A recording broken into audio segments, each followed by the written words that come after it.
Hello, everyone, and welcome to the Learn to Love podcast, your guide to everything love, sex, intimacy, and relationships.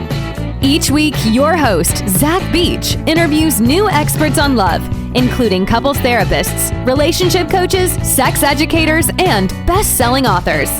Learn the best tips and cutting-edge wisdom to better love yourself, others, and the world. Thanks so much for joining us. We hope you enjoy the show. Hello, beautiful souls. I'm so positively delighted that you could join us on the Learn to Love podcast. I am your host, Zach Beach, and I'm excited to introduce our guest for today's episode, Sherianna Boyle. Sherianna Boyle is an international emotional detox coach and the author of over 9 books, including Emotional Detox Now. She has been featured in over 90 articles and is a presenter for renowned organizations such as PESI, Behavioral and Mental Health Education, Kripalu Center for Yoga and Health, 1440 Multiversity, and more. She is an adjunct psychology professor and the founder of Emotional Detox Coaching. Sherianna came onto the show to talk about the energy of love, based on teachings in her most recent book, Energy in Action, The Power of Emotions and Intuition to Cultivate Peace and Freedom. So without further ado, let's begin. Hello, Sherianna. Welcome to the show. Thank you for having me. I'm happy to be here. How are you doing today? I'm doing great. It's a beautiful day here. Nice. And where are you calling in from? Cape Cod, Massachusetts. Oh, is it winter yet? Yeah, slightly. It's not too bad. Well, I want to really thank you so much for coming on. It was so nice to find out about your work that you're doing in the world. You've published 8 books already. And I know we 10. want to talk about your most, how many? 10? 10. Yeah, Oh, it was wow. 10. I need to do So my it's more like better research. It's like children. Don't leave the other 2 out, right? And, for people unfamiliar with your work, how might you just summarize what it is that you do? Well, what I'm most known for is my work with emotional detox. And I work with people and help them learn how to process their emotions. And I think I'm mostly known as an author and as a coach. That's so interesting because I'm in this trauma-informed yoga training right now, and we're just talking about what it means to be in the body. And often what comes up is people are like, yeah, when I feel into this area of my body or I maybe loosen tension around this area of my body, all these emotions come up. And one of my students was like, is that normal? I'm like, yes. Or sometimes we say the body keeps the score or the issues are in the tissues. And it's true. We do have so much, we carry so much in our bodies.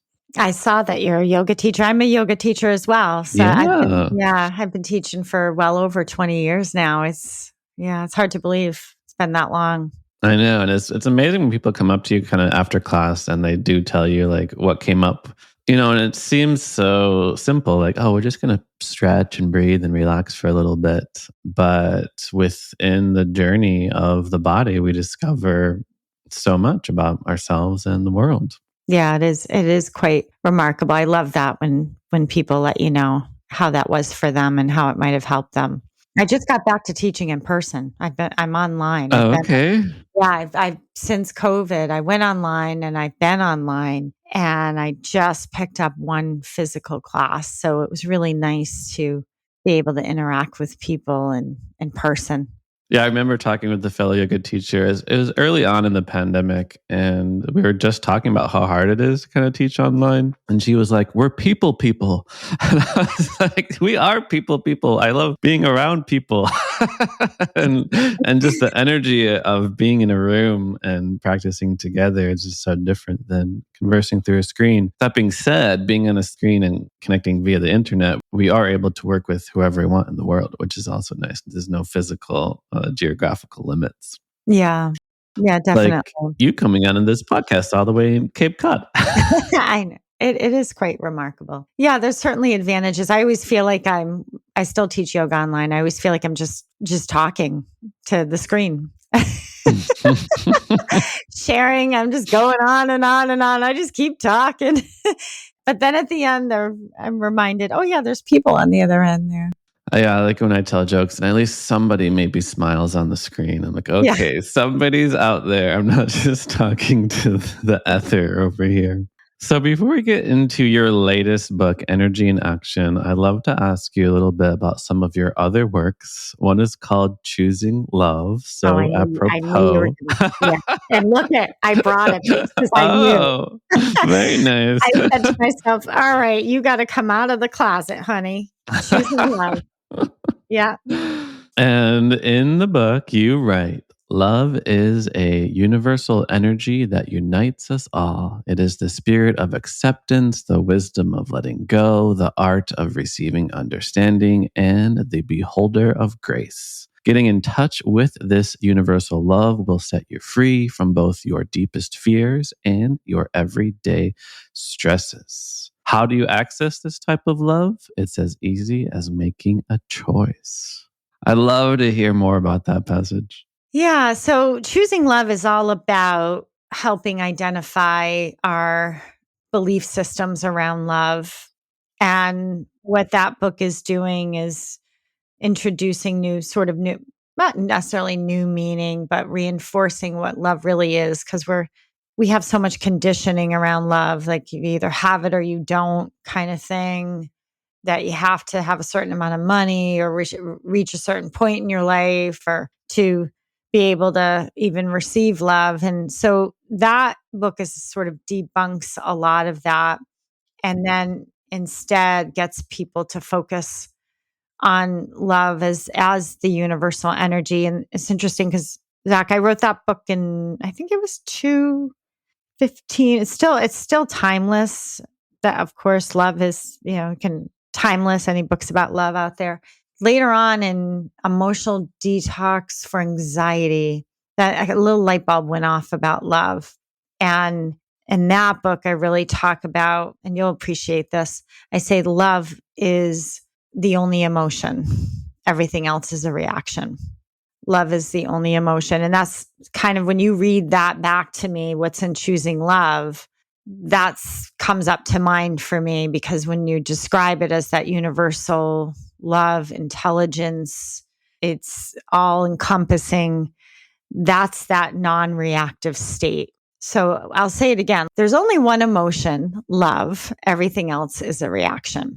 So that means guilt is a reaction, fear is a reaction, anger is a reaction. Now we're used to calling those emotions and we can describe them as emotions. We can express ourselves through emotions such as I feel angry or ashamed or embarrassed. And certainly you'll get a little bit of energy movement there. But once you really move the energy, process the emotions, then it transforms into something new. And then with that, all those labels and stories and narratives start to dissolve. And then what you have is love. And then you have the intelligence running through your body. And it is sort of like a spiritual medicine, if you will. And it's extremely protective. It has a resilience. It's very purifying.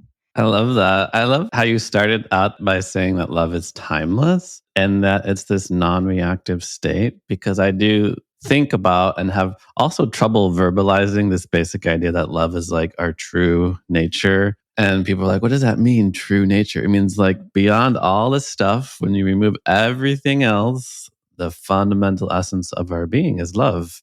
And when we're not reacting to the things in our life and just resting in that trait, then we're able to fully experience it. And it's really interesting, your phrase, love is the only emotion, because I feel like to a lot of people, they flip that around and say love is only an emotion.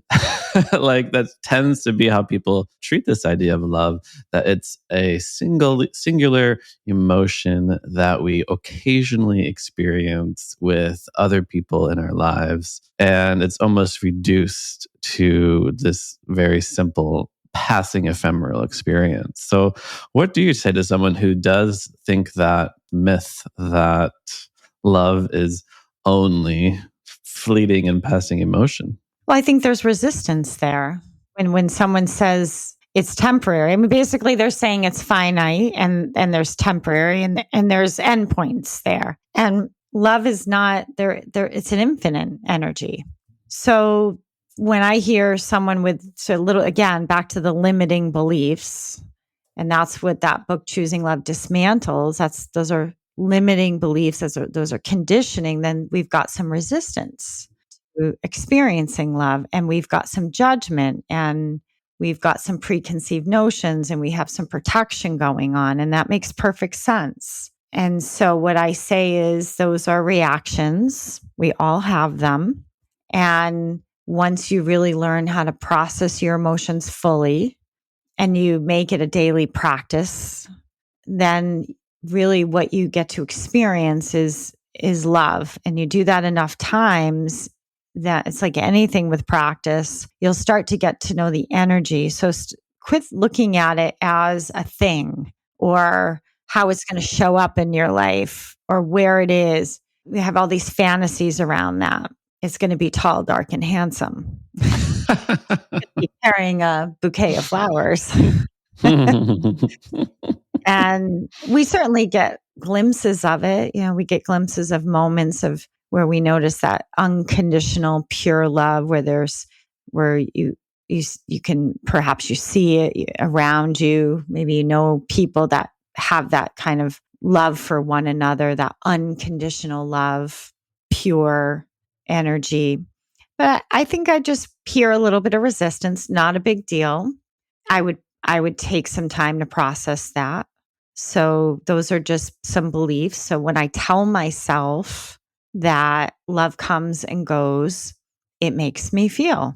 And then take a breath on that. Don't even answer it with your head. So when I tell myself that love is, or that some people have it and other people don't, when I tell myself that story, it makes me feel. And then breathe in and breathe out. And I guarantee what you're going to find is it doesn't make you feel. It makes you numb. It's a numbing. It's a coping mechanism, a defense mechanism. There's no feeling at all when you say that. So then there lies the resistance and the protection. So when I say love's a choice, it's a choice to feel. Now, is it always going to feel like you're dancing in the streets and having the time of your life? No. There's going to be ups, there's going to be downs, there's going to be twists and turns. There's going to be moments of lots of ranges of emotions. Definitely, that's love. But love is resilient. Yeah, I love how you did say that we have to quit looking at love as a thing. And I do feel like that's how most people almost just operate. They think they have to go out and find it, right? Then, like, your main task to experience love is, to open up the apps and swipe as many times and go on as many dates. And if you're lucky and if you find the right person and if you you say the right thing too, you don't want to screw it up. Those first few dates or whatever. And then you say the right thing, then love will come into your life, rather than think of it almost as something that I'm hearing from you that we can tap into, right? Like there's like a faucet right next to it. So we just got to turn it on. Well, the thing is, I have to, full confession here, that you'll find this interesting, Zach. So previous to Choosing Love, I was writing a lot about anxiety, and mainly because I was in the field helping people with anxiety for so long and really thought, okay, this is my niche. I work with people with anxiety. And so naturally I thought, okay, if I'm going to write a book, I'm going to write what I know working with anxiety. It was all mindful tools. So I wrote a couple parenting books on anxiety, helping children. And then I wrote The 4 Gifts of Anxiety. And I just couldn't talk about it anymore. I was like, I can't talk about anxiety. I don't want to focus on it anymore. It's not, I really want to focus on love, because that's really what we're aiming for. If I'm not anxious, which means I'm always focused on the future, I'm worried about the future. I mean, anxiety is about chronic worrying. If I focus on love, then I'm in a state of presence. It's pretty hard to be futuristic focused when you're in the vibration or feeling the intelligence of love. So if you are looking forward, and I get it, you're looking forward to meeting someone, that makes perfect sense. That's love. I mean, that's the way love speaks. I look forward to connecting. I look forward to being with my person. I look forward to having fun. That's you. That's love talking. It's already in you. It's so interesting because when you earlier were mentioning that question prompt, when I tell myself that love comes and goes, it makes me feel. Yeah. And I was sort of imagining, like, let's say I'm lonely. I live alone. Maybe I even work at home alone. And I feel nothing but, say, like disconnection. And I do feel like even today in society, we're in a loneliness epidemic. There's a lot of really lonely people out there who don't feel a sense of love in their life, particularly because I do associate having to be in a relationship to feel that love. And you mentioned numbing, which I can totally see. I feel numb, like I feel nothing. But one thing I could have imagined was like a feeling of shame that because I'm, say, not in a loving relationship, there must be something wrong with me. I must be unlovable and I must be doing something wrong because I'm, say, not in the fairy tale Disney idea of a romantic loving relationship that I see as the ultimate goal of life.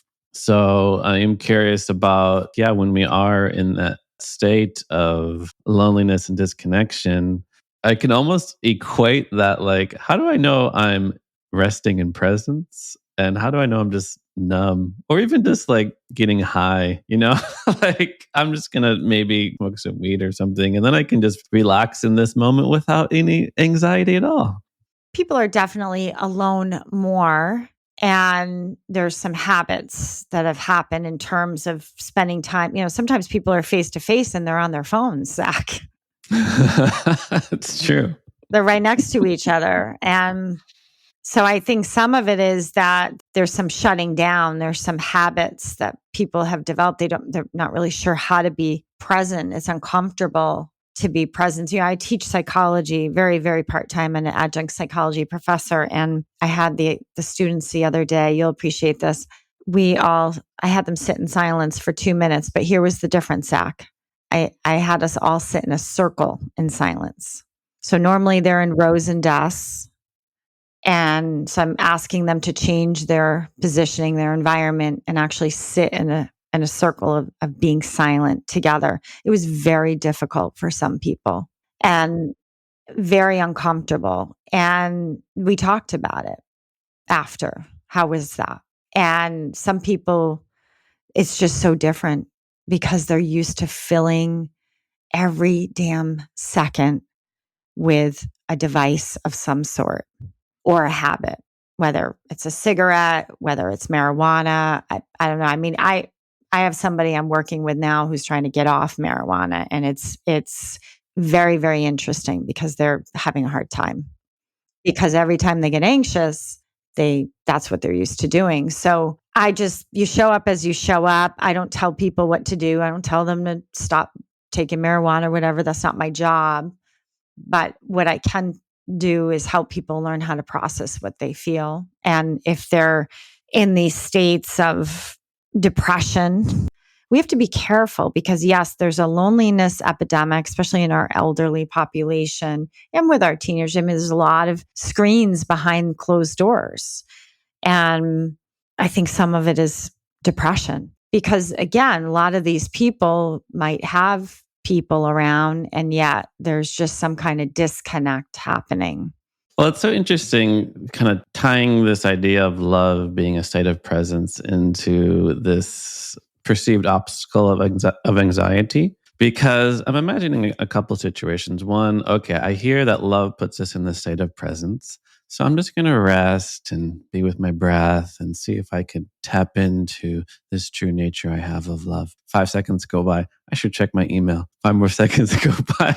Like I should do this. Suddenly, this bubbling of anxiety very much seems to get in the way of just being able to relax in the present moment. And the other situation that I'm imagining where anxiety gets in the way is, let's say I am that lonely person at home. And there might be a reason for that. There might be a reason I'm avoiding social in the moment relationships, because that's the thing about even like our online world is we can curate it while going on a date or even just deepening intimacy with somebody can bring up a lot of anxiety, a lot of worry. Like, what if I screw this up? What if they see my shameful parts of me and then I get rejected? And both of those situations, I do feel like anxiety does seem like an obstacle to deepening love. Absolutely. I think the pandemic did a number on people. I think social anxiety has really, from what I've seen in my work, gone through the roof. Panic disorders, things like that. I'm seeing a lot more, and not just more of it, but the intensity of it has increased, coupled with finances. I think that's a huge thing, especially because I'm at the college level. And I see that a lot happening, but even with clients that I see, just this feeling, this intensity around that. So it's hard for them to sink into this love stuff. They feel like love is avoidance. That if I get too lovey-dovey, right? And that's another belief, right? That love is sort of like this, you have to be some kind of marshmallow. You're not strong if you're loving everything.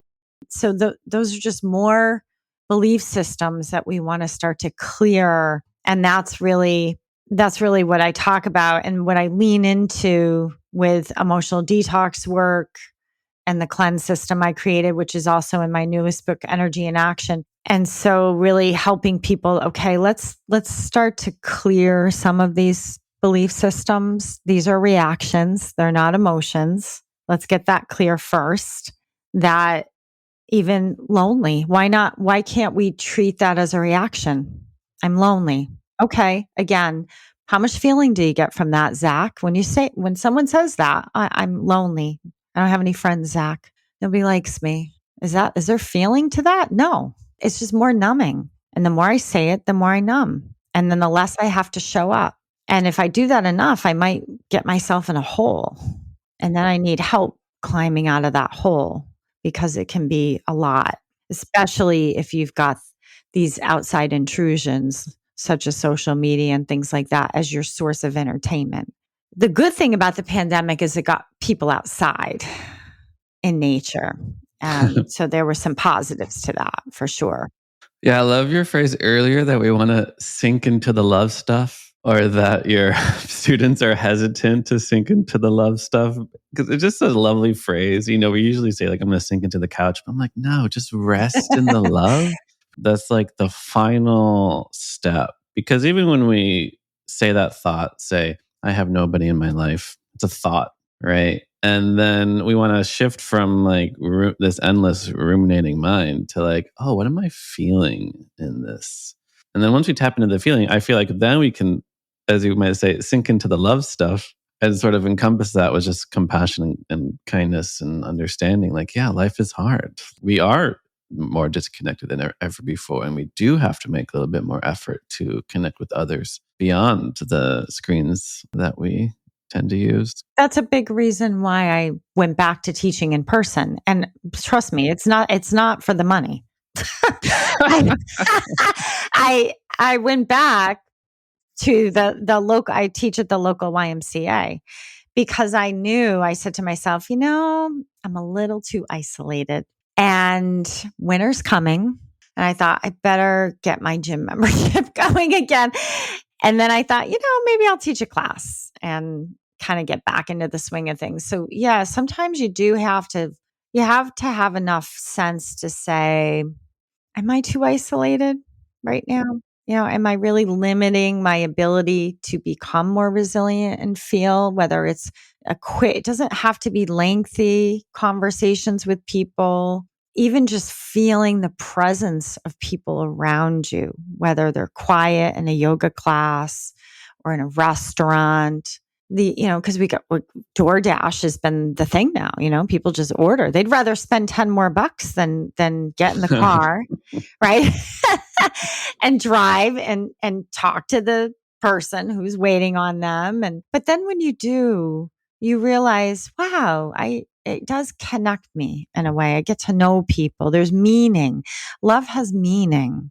And you do feel this sense of warmth or openness or compassion and resilience. So you have to listen to yourself. And I kind of had to recognize, boy, I really am. And how I recognize that, Zach, is when I did go out, because I've also been teaching psychology online, I thought, oh my God, this feels weird. Like I had to adjust. And it was a little overstimulating, quite frankly. And so our systems, we're reacclimating again. And so I had to recognize, wow, that was like really that what used to be not so hard for me felt a little bit more challenging. Okay, good to know. Maybe I ought to get out a little bit more and see what happens. And then you get, so in my latest book, Energy in Action, I talk about the spiritual laws of the universe and how they're a guidance system, I believe, for a feeling. I know a lot of people focus on the manifesting aspect of the spiritual laws, like the spiritual law of attraction. I see them as laws that are there that teach us all about energy and all about feeling. And so when I think about the spiritual law of compensation, yeah, I'm teaching at the local YMCA. Believe me, it's not for the $20 a class. That's not what gets me out the door now. What gets me out is I physically move there. I'm talking to people. People are telling me, like you with your classes, wow, that really made a difference in my life. And it's filling my cup in another way. So it's sometimes you're going to be compensated with love, right? That you Yeah. are. Someone's going to be kind to you. They're going to smile at you. They're going to invite you. They're going to ask you about how you are. That's love. That's compensation. Take it in. That's the spiritual law of compensation. Take in the energy. You will be compensated. And then what you put out comes back in. So if you're putting out this fearful, scared, lonely energy, that's just constant withdrawals of energy. Yeah, I really appreciate almost like the forcing function of, like let's say you have a monthly gym membership and you're like, yeah, I'm paying for it. I might as well go. Love is so powerful in how it heals us and how important social connection is to just our wellness and belonging. And they even show that, like, with people, say, recovering from a cancer treatment, if you put one set of people who meet twice a month and just talk, and another group of people who are just on their own, like the people that have a weekly, bi-weekly meeting end up recovering faster from their treatment. And that's because love does heals us, and it is regulating for our nervous system to have that sense of connection and belonging. And yeah, maybe you're at home and you're like, yeah, but the couch is so comfortable and I got my bag of chips right here. I don't I don't want to go out. But then when you do kind of drag yourself, so to speak, to the group, to the class, to whatever it is that you're going to, you're like, oh, it is nice to be with people, to chat with people, and to experience that reciprocity of love, that when we give love away, it does come back to us. Yeah, I've seen quite a few studies like that myself, where that I was just in the store a little while ago and I was talking with someone who has Parkinson's. They're a caretaker for someone with Parkinson's. And they said it's just those support groups, those support groups are making all the difference in the world for both of them. Just getting together with people who are going through the same thing and having those conversations. Yeah, I would definitely say that's love. Love is anchoring. It's grounding. It's consistent. So earlier on, you talked about the importance of processing our emotions fully. And whenever I hear this word emotion, I always think about this idea it's all energy in motion and it can get stuck in our bodies and we need to allow it to flow through us, which I feel like ties into this also idea of energy in action and how we can almost use emotions for positive action in the world. And I'd love to hear, your perspective on this idea of how do we go about processing our emotions fully and letting them be almost just like companions.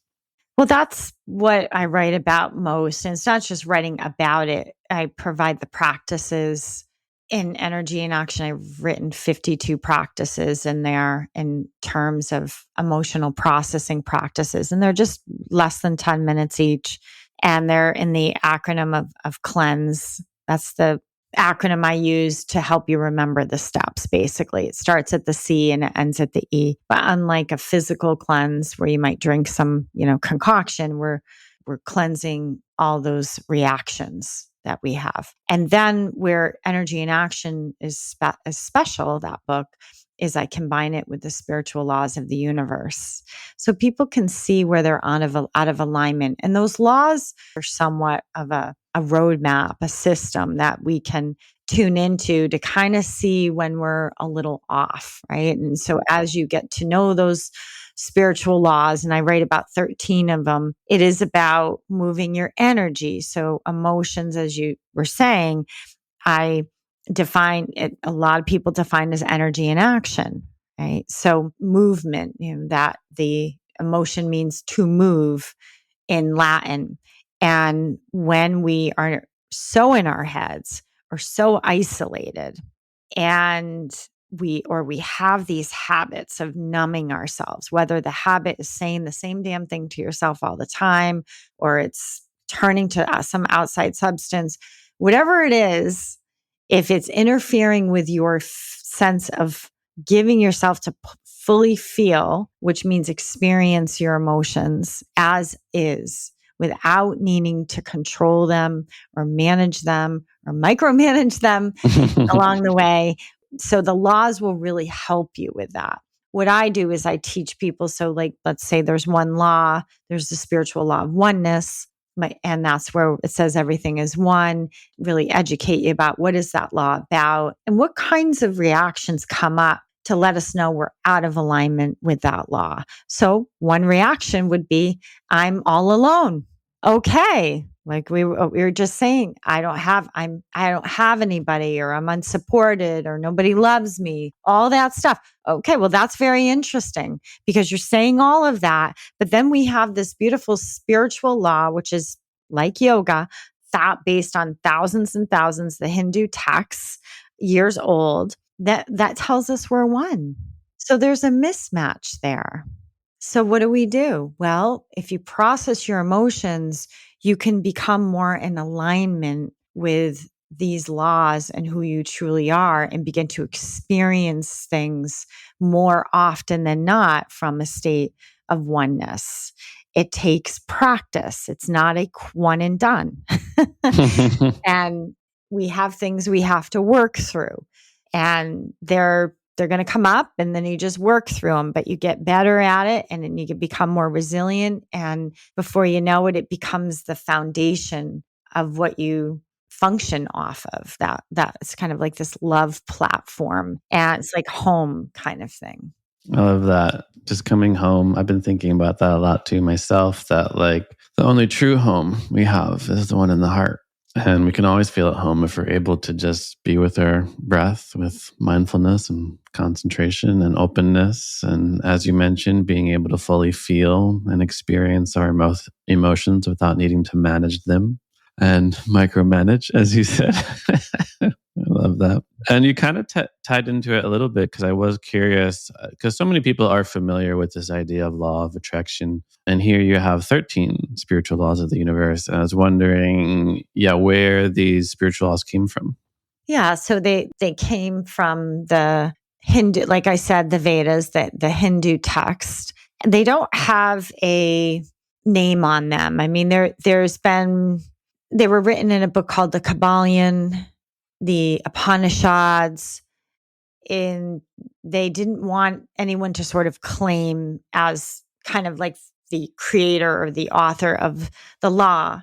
And the reason being the laws is because of ego. Because as soon as that happens, ego comes in. It's kind of brilliant. So you can find the original text through the books like the Kabbalion or the Upanishads.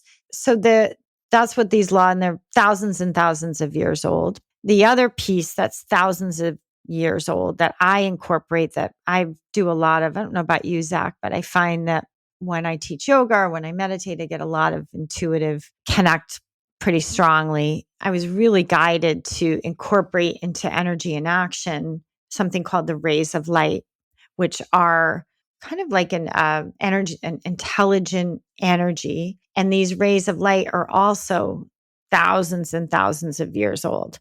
So you have the spiritual laws of the universe, and you have these beautiful rays of light. And what I did was I put them together into one practice with the cleanse, which is the emotional processing system. And so it's kind of like you've got these two pillars of support. You've got the laws as a guidance system. Okay, what am I doing here? Where, like a roadmap, where am I going? Mhm. All right. And it's vibration.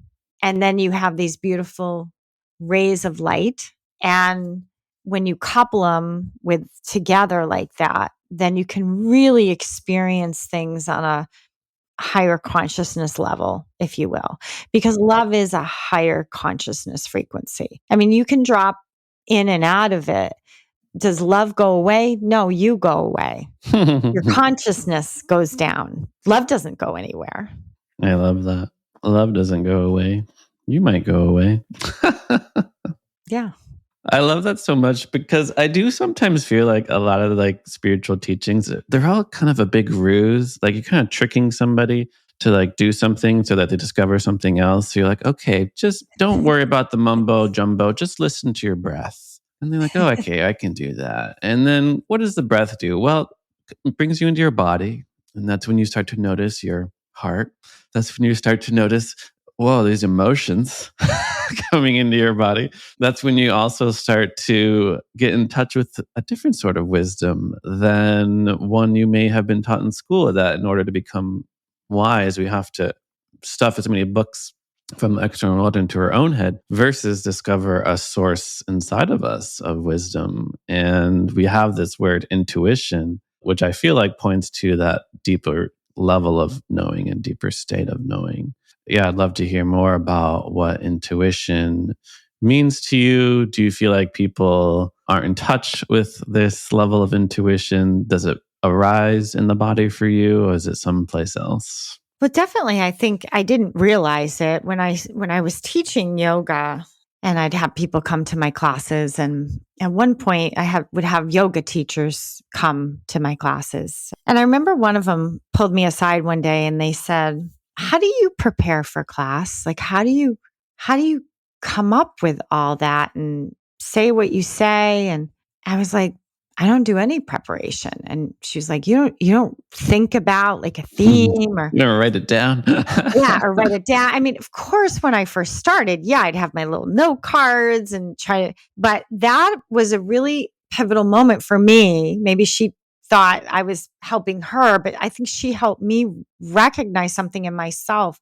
that you can channel in the body when you move like that. So intuition, I was just feeling the energy. Here's how I operate. I'm not sure how other people work, but I didn't have that awareness about myself. I needed her to bring that to my attention. Then it was brought to my attention a few other ways. People would ask the same thing. How did you, right? And maybe folks listening, you've had that happen in some way. Like people are like, wait, how? Huh? Like it's like you probably get that too, Zach, where people are like, are you reading my mind? Right? How do you do that? Right. And so yeah, can it absolutely come through when you're quiet and in your body and you're breathing.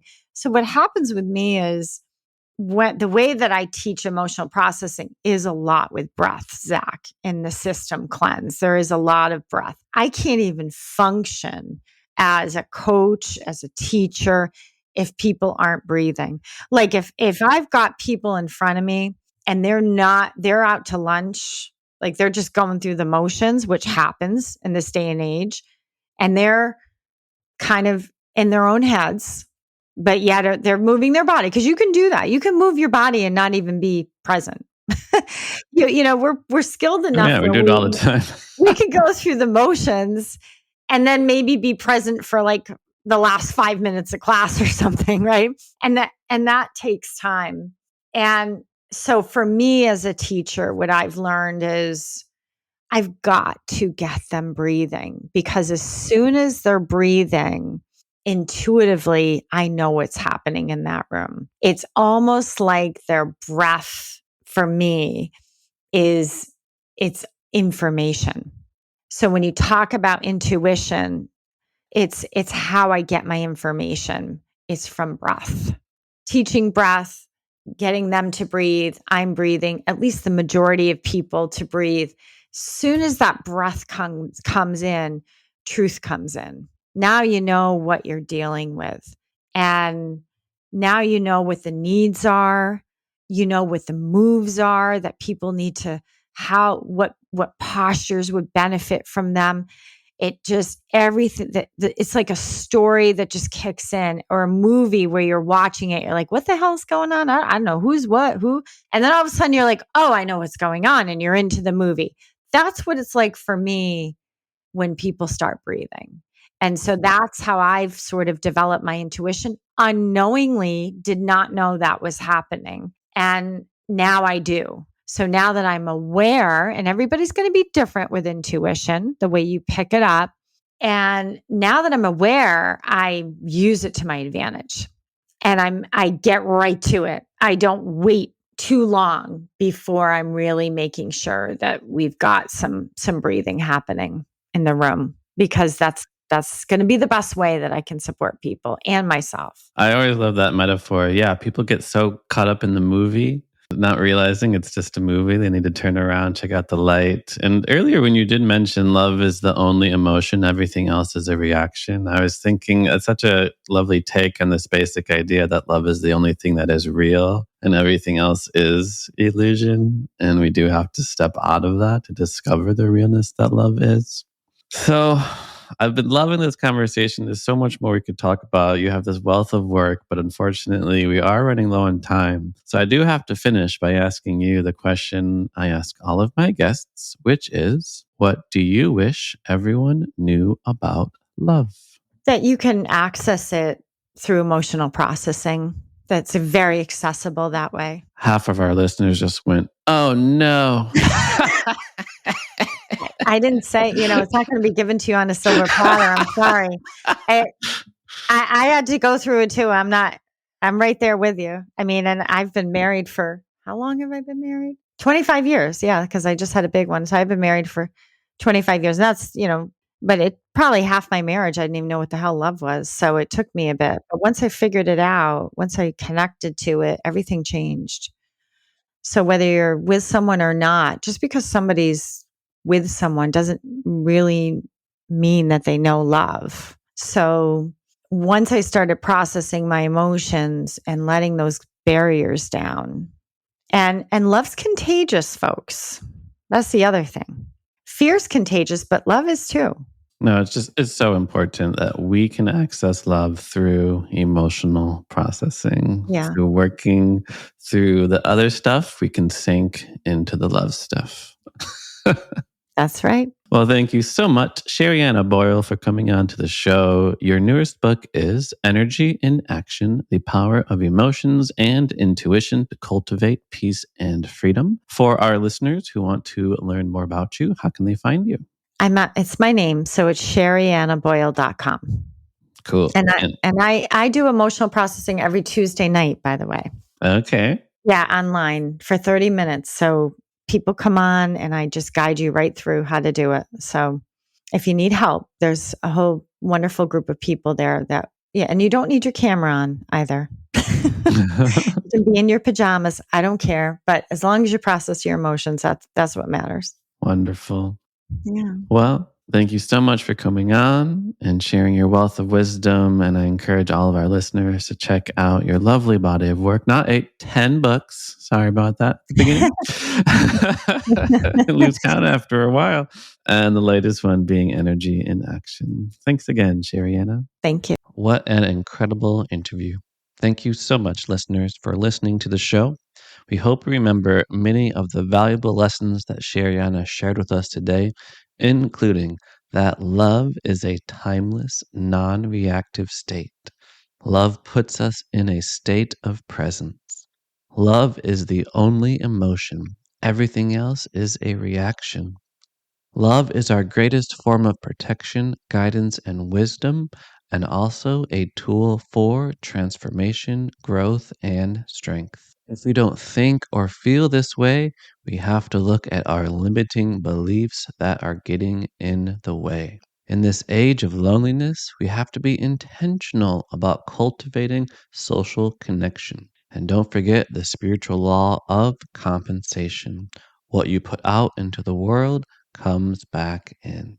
Thanks again for listening. I hope you know that you are perfect just as you are, that you are lovable, loving, and loved.